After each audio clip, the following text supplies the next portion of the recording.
Okay, അപ്പോൾ നമ്മളെ structure of ആറ്റംസിലെ എന്താണ് ഇതിപ്പോൾ എത്രാമത്തെ പാർട്ടാണ് എനിക്ക് ചെയ്യുന്നതെന്ന് ഓർമ്മയില്ല. പാർട്ട് 3 ആണോ 4 ആണോ ഏതായാലും നമ്പറിലൊന്നും കാര്യമൊന്നുമില്ല. നമ്മളെ ക്വസ്റ്റ്യൻസ് ചെയ്യുന്നതിലാണ് കാര്യം എന്ന് പറയുന്നത്. നമുക്ക് ഏതായാലും എനിക്ക് ഈ ക്വസ്റ്റ്യന് ചെയ്യണം എന്ന് വിചാരിച്ച ശേഷം ഞാൻ ഇതിപ്പം ചെയ്യുന്നില്ല. നമുക്ക് ഇത് അടുത്ത പാർട്ട് ചെയ്യാം. നമുക്ക് കുറച്ചും കൂടി സിമ്പിൾ അതിൽ പെട്ടെന്ന് തീരുന്ന കുറച്ച് ക്വസ്റ്റ്യൻസ് വേഗം ചെയ്ത് പോവുക. അങ്ങനെ ആകുമ്പോൾ ലാസ്റ്റ് പാർട്ടിലേക്ക് കുറച്ച് ലെങ്തി ക്വസ്റ്റ്യൻസ് വെച്ചാലും കുഴപ്പമില്ല.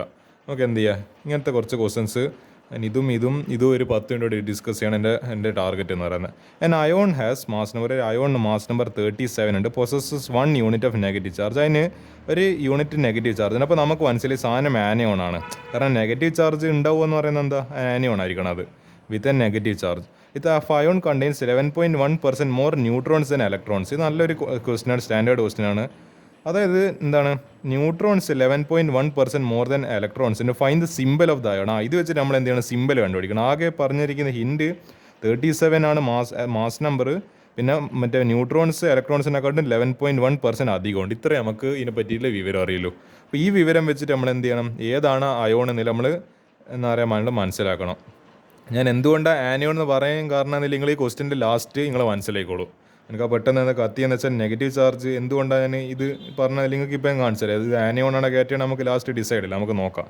Let the number of electrons in N ion B X ആയിട്ട് നമുക്ക് അറിയാത്ത കാര്യങ്ങളെല്ലാം നമുക്ക് എക്സ് എന്ന് പറഞ്ഞിട്ട് എടുക്കാമല്ലോ. എക്സോ വൈയോ സെഡ് എക്സ് തന്നെ എടുത്ത് number of neutrons is equal X plus 11% ആയതുകൊണ്ട് 11% നമ്മളെങ്ങനെയാണ് ഇതിലേക്ക് മാറ്റുക, നമ്പറിലേക്ക് മാറ്റുക. ആ 11.1%, 11.1 ഡിവൈഡഡ് ബൈ 100, അപ്പോൾ അത്രയും എക്സ്. അപ്പോൾ എന്താ 11.1 ഡിവൈഡ് ബൈ 100 ഇൻറ്റു എക്സ്, ഇത്ര പെർസെൻ്റ് ആണ് 11.1% എന്ന് പറയുന്നത്. അപ്പോൾ ഇത് ചെയ്യുന്ന സമയത്ത്, ഇത് കാൽക്കുലേറ്ററിൽ ചെയ്യുന്ന സമയത്ത്, അപ്പോൾ ഈ എക്സിനെ കോമൺ ആയിട്ട് പുറത്തെടുക്കും. എന്നിട്ട് എന്താ 1 പ്ലസ് ഈ 11.1 ഡിവൈഡഡ് ബൈ 100 എന്ന് പറയുമ്പോൾ എത്ര വരിക, ഇപ്പോൾ 10 ഡിവൈഡ് ബൈ 100 എന്ന് പറയുമ്പോൾ 0.1 വരും. ഓൾമോസ്റ്റ് 0.11 അങ്ങനെ എന്തോന്നും വരേണ്ടത്. അപ്പോൾ ഇത് ചെയ്യുന്ന സമയത്ത് ഇപ്പോൾ 1 പ്ലസ് 0.1 എന്ന് പറയുന്നത് 1.111 ഇവിടെ ഒരു 1. അപ്പോൾ എന്താ ഇൻറ്റു എക്സ് 1.111 എക്സ്, ഇങ്ങനെയാണ് ഞാൻ ചെയ്തത്. അപ്പോൾ 1.111 എക്സ് ആണ് നമ്പർ ഓഫ് ന്യൂട്രോൺസ് എന്ന് പറയുന്നത്. കാരണം എന്താ, as the number of neutrons are 11.1% more than the number of electrons എന്താണ് in the neutral atom, number of electrons is equal to X എന്താണ് -1 as the ion carries -1 charge. അപ്പോൾ neutral ആറ്റത്തിലെ number of electrons എന്ന് പറയുന്നത് E is equal to x-1. Similarly we know protons, number of protons is equal to P is equal to x-1. ഇതായിരിക്കും പ്രോട്ടോൺസിൻ്റെ സ്ഥിതി. We know mass number is equal to number of neutrons plus number of protons. ഇത് നമുക്ക് 10ാം class മുതൽ അറിയുന്ന കാര്യമാണല്ലോ. Mass number എന്ന് പറയുന്നത് number of protons number of ന്യൂട്രോൺസിൻ്റെ സമ്മാണ്. അതെത്ര തന്നിട്ടുണ്ട് ഇവിടെ, 37 വരെ തന്നിട്ടുണ്ട്. അപ്പോൾ നമുക്ക് മാസ് നമ്പറിന് എന്ത് ചെയ്യുക, 37 എടുക്കുക. പിന്നെ അതേപോലെ തന്നെ നമുക്ക് പ്രോട്ടോണിൽ തന്നിട്ടുണ്ട്, ന്യൂട്രോണിൻ്റെ പോയി ന്യൂട്രോണിൽ തന്നിട്ടുണ്ട് അല്ലേ, നമ്പർ ഓഫ് ന്യൂട്രോൺസ് ഇത്ര തന്നിട്ടുണ്ട്, നമ്പർ ഓഫ് പ്രോട്ടോൺസ് ഇത്ര തന്നിട്ടുണ്ട്. പിന്നെ എന്ത് ചെയ്യുക, നമ്മളെ മാസ് നമ്പർ രണ്ടും കൂടി ചേർത്ത് കഴിഞ്ഞാൽ 37 കിട്ടുന്നു. അപ്പോൾ ആ റിലേഷൻ വെച്ചിട്ട് നമുക്ക് എന്ത് ചെയ്യുക, എക്സ് കണ്ടുപിടിക്കുക. അപ്പോൾ എന്നിൻ്റെ സ്ഥാനത്ത് 1.111 എക്സ് എന്താണ് പ്ലസ് പ്രോട്ടോണിൻ്റെ സ്ഥാനത്ത് x-1, കാരണം അയാൾക്ക് എക്സ്ട്രയിലൊരു നെഗറ്റീവ് ചാർജ്. അപ്പോൾ എന്തായാലും അയാൾക്കൊരു എന്താണ് പ്രോട്ടോൺ കുറഞ്ഞു പോയി. പ്രോട്ടോൺ ഒന്ന് കുറയുന്ന സമയത്താണ് വൺ പ്രോട്ടോൺ ലോസ്റ്റ്, അതുകൊണ്ടാണ് അയാൾക്ക് എക്സ്ട്രാ ആയിട്ട് പിന്നെ ഒരു എക്സ്ട്രാ ഇലക്ട്രോൺ കിട്ടി. അപ്പോൾ അതുകൊണ്ട് എന്തായിരിക്കും ഈ പറയുന്നത് x-1 ആയിരിക്കും. എക്സ് ആണ് നമ്പർ ഓഫ് ഇലക്ട്രോൺ എങ്കിൽ അതിൽ കുറവ്, അതായിരിക്കും നമ്മൾ പ്രോട്ടോണിൻ്റെ നമ്പർ എന്ന് പറയുന്നത്.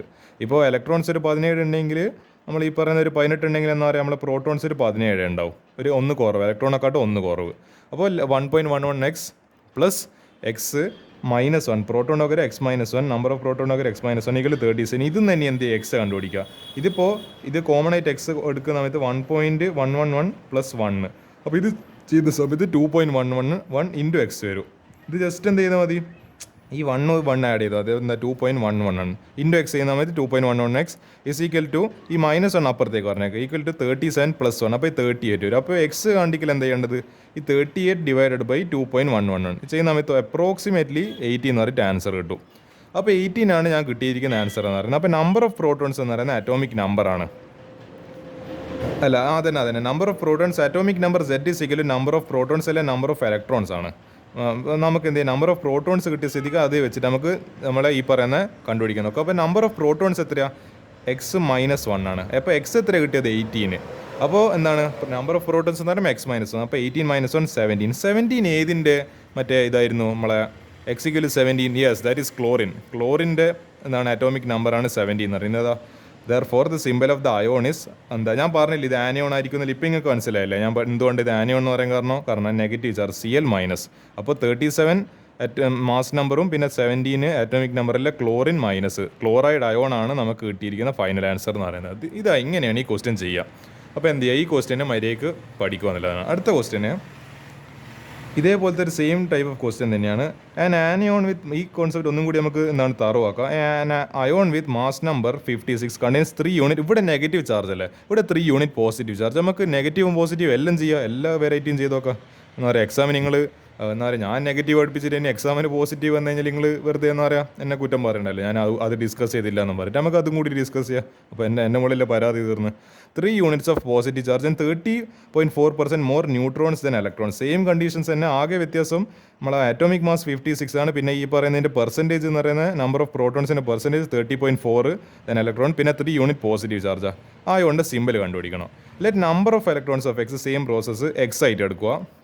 പിന്നെ number of neutrons same procedure X plus എന്താണ് 30, അതായത് നമ്പർ ഓഫ് ന്യൂട്രോൺസ് എന്ന് പറയുന്നത് എന്താ എക്സ് പ്ലസ് ഈ പറയുന്ന 30.4% നമ്പറിലേക്ക് മാറ്റുമെന്നാണ് ചെയ്യേണ്ടത്. 30.4 ഡിവൈഡഡ് ബൈ 100 ഇൻറ്റു എക്സ്. അപ്പോൾ എക്സ് കോമൺ ആയിട്ട് പുറത്തെടുക്കുമ്പോൾ ഈ 30.4 ഓൾമോസ്റ്റ് 33/10 ഒരു 3/10 എന്ന് പറയുന്നത് 3.4.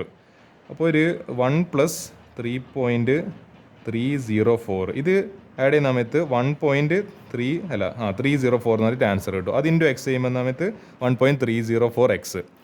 അപ്പോൾ അതെന്തുകൊണ്ടാണ് number of neutrons are 30.4% more than number of electron. അടുത്തതിനെ ന്യൂട്രൽ ആയിട്ട് number of electrons is equal X plus 3. കാരണം അയോണിന് +3 ചാർജ് ആയില്ല. അതപ്പോൾ എന്താ, അപ്പോൾ എക്സ് +3 ആയിരിക്കും. -1 ആയപ്പോൾ എക്സ് -1 ആയിരുന്നു.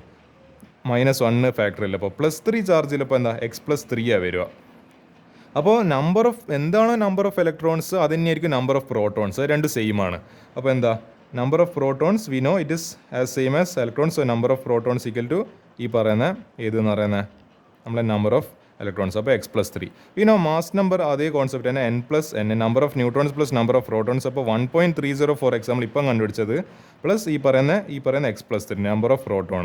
ഇത് വീണ്ടും കോമൺ എടുക്കുന്ന സമയത്ത് എക്സ് ഇൻറ്റു എന്താണ് 3 + 1.304 കോമൺ എടുക്കും. അപ്പോൾ ഇത് ചെയ്യുന്ന സമയത്ത് എക്സ് ഇൻറ്റു 4.304 എന്ന് പറയുക. ഇതാ ഇവിടെ അല്ലല്ല സോറി, ഓക്കെ ഇത് എക്സ് അല്ല, ഇത് 1 ആണ്. ഓക്കെ 1 +, അപ്പോൾ ഇത് 2.304 കിട്ടും. അപ്പോൾ 2.304x ഈസ് ഈക്വൽ എത്ര, ഈ എക്സ് അല്ല ഈ 3 എന്ന് പറയുന്നത് +3 അപ്പുറത്തേക്ക് പോകുമ്പോൾ -3. അപ്പോൾ 53 - 3 എന്ന് പറഞ്ഞിട്ട് വരും. അപ്പോൾ എന്താ 53 - 3 56 - 3 53.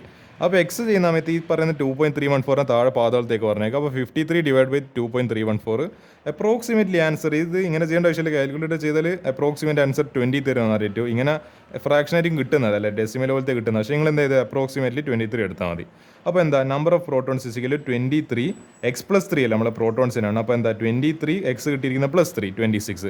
നിങ്ങൾ ആലോചിച്ച് നോക്കും 26 ആറ്റോമിക് നമ്പർ വരുന്നത് എസ് അയോൺ, നമ്മൾ എന്താണ് ഡി ബ്ലോക്ക് എലമെൻ്റ് ആണ് അത്. അപ്പോൾ എന്താ therefore the symbol of the ion is 56 mass നമ്പറിൽ 26 ആറ്റോമിക് നമ്പറിൽ എന്താണ് ഈ പറയുന്ന Fe3+. നമ്മളെ അയോണിൻ്റെ എന്താണ് +3 ചാർജിൽ എന്താണ് നമ്മളെ കാറ്റയോൺ ആയത്. ഇതാണ് ഈ ക്വസ്റ്റ്യൻ ആൻസർ എന്ന് പറയുന്നത്. അപ്പോൾ ഇങ്ങനെയാണ് ഇങ്ങനത്തെ ടൈപ്പ് പ്രോബ്ലംസിന് ഇതേ അപ്രോച്ച്. നിങ്ങൾ വേറെ അപ്രോച്ച് എന്താ പറയുക, ഇതെന്തായാലും ഇങ്ങനത്തെ ഒരു അപ്രോച്ച് ഒന്നും ഇങ്ങനത്തെ ഒരു ക്വസ്റ്റിനെ സ്കൂളിൽ ചെയ്യിപ്പിച്ചിട്ടുണ്ടല്ലോ ക്ലാസ്സിലൊന്നും. പക്ഷേ ഈ പറഞ്ഞ അപ്രോച്ച് നിങ്ങൾ ചെയ്ത് കഴിഞ്ഞാൽ നിങ്ങൾക്ക് ഷുവറായിട്ട് ആൻസർ തെറ്റൂല. എനിക്ക് അങ്ങനെ പറയാനല്ലോ. വേറെ നിങ്ങൾക്ക് മെത്തേഡ് ഇങ്ങനെ അഥവാ നിങ്ങൾ എൻട്രൻസിന് പഠിക്കുന്നതാണ് ഇതെല്ലാം ചെയ്യേണ്ടത്. അപ്പോൾ നിങ്ങൾ വേറെ എന്തെങ്കിലും മെത്തേഡ് അങ്ങനെ കണ്ടുപിടിച്ചോ നിങ്ങൾക്ക് അറിയില്ല. പക്ഷേ നിങ്ങൾ നോർമൽ ബോർഡ്സിന് വേണ്ടി എന്താ പറയുക നമ്മുടെ സ്റ്റേറ്റ് ബോർഡ് എക്സാമിന് വേണ്ടി പഠിക്കുന്നതാണ് ഈ മെത്തേഡ്. വേറെ എന്താ പറയുക ഈ ഒരു ഒറ്റ മെത്തേഡ് നിങ്ങളുടെ മുമ്പിലില്ല, വേറെ വഴിയൊന്നും നിങ്ങൾ കാണുന്നില്ല.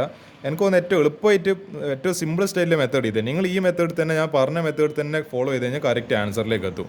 വേറെ നിങ്ങൾ എന്തെങ്കിലും ചെയ്യാൻ നോക്കി കഴിഞ്ഞാൽ ചിലപ്പം ഒരു പണി കിട്ടാൻ ചാൻസ് ഉണ്ട്. അപ്പോൾ അത് ആ മെത്തേഡ് പോലെ തന്നെ കൃത്യമായിട്ട് ഓരോ സ്റ്റെപ്പ് എഴുതി ഫോളോ ചെയ്യുക. അടുത്തത് nitrogen laser produces a radiation at a wavelength of 337.1 nanometre. If the number of photons emitted. അപ്പോൾ ലേസറിൻ്റെ എന്താ ഒരു വേവ് ലെങ്ത് ഉണ്ട്, അത് 337.1 മീറ്ററിലേക്ക് മാറ്റുമ്പോൾ അപ്പോൾ എന്താ nanometre is equal to 337.1 into എന്താ നാനോമീറ്റർ എന്ന് പറയുമ്പോൾ 10⁻⁹ metre. If the number of photons emitted is number of photons ഇത്ര തന്നിട്ട് 5.6 into 10⁻24 calculate power of the laser.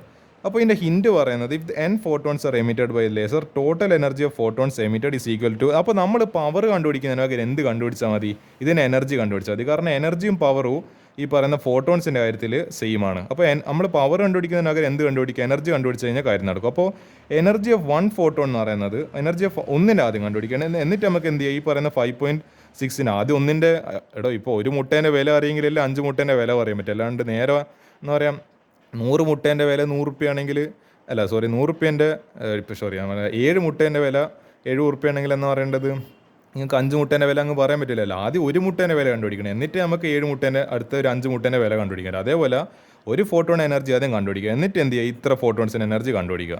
അപ്പോൾ ഈ സീക്വൽ h(c/λ). h എന്ന് പറയുന്ന planks constant, c speed of light, lambda wave length, എല്ലാം അറിയുന്ന ടേംസ് തന്നെ. അപ്പോൾ പ്ലാങ്ക്സ് കോൺസ്റ്റന്റ് 6.626 × 10⁻34, പിന്നെ speed of light 3 × 10⁸ divided by lambda എന്ന് പറയുന്നത് 337.1 × 10⁻9 മീറ്റർ. കാരണം എന്താ, 1 നാനോമീറ്റർ = 10⁻9 മീറ്റർ. കാരണം നമ്മൾ എന്താണ്, ഇതെല്ലാം സ്റ്റാൻഡേർഡ് യൂണിറ്റിലല്ല, എല്ലാം നമ്മൾ സ്റ്റാൻഡേർഡ് യൂണിറ്റിലേക്ക് മാറ്റണം. ഏതെങ്കിലും വേറെ നോൺ കൺവെൻഷണൽ എന്ന് പറയേണ്ടത് നമ്മൾ വിചാരിക്കാത്ത സ്റ്റാൻഡേർഡ് യൂണിറ്റിലാണെങ്കിൽ നമ്മൾ എന്ത് ചെയ്യണം, അതിനെ നമ്മൾ നോർമലായിട്ടില്ല, ഇപ്പോൾ സെൻറ്റിമീറ്ററിലാണെങ്കിൽ മീറ്ററിൽ മാറ്റണം, ഗ്രാമാണ് കിലോഗ്രാമിൽ മാറ്റണം. അപ്പോൾ അത് എന്ത് ചെയ്യുക, അത് നിങ്ങളുടെ മൈൻഡിൽ എപ്പോഴും ഓടിക്കൊണ്ടിരിക്കണം. അപ്പോൾ ഇത് ചെയ്യുന്ന സമയത്ത് 0.05896 × 10⁻17 ആൻസർ ജൂൾസ് കിട്ടി. അപ്പോൾ ഇതാ ഒരു മുട്ടേൻ്റെ വില കിട്ടി. ഇനി ഈ ഇത്രയും മുട്ടേൻ്റെ വില കണ്ടുപിടിച്ചാൽ മതി. എനർജി ഓഫ് 5.6 × 10⁻24, ഇത്ര മുട്ടേൻ്റെ വില എങ്ങനെ കണ്ടുപിടിക്കുക, ഒരു മുട്ടേൻ്റെ വില ഇൻറ്റു ആ പറയുന്ന അത്രയും നമ്പർ.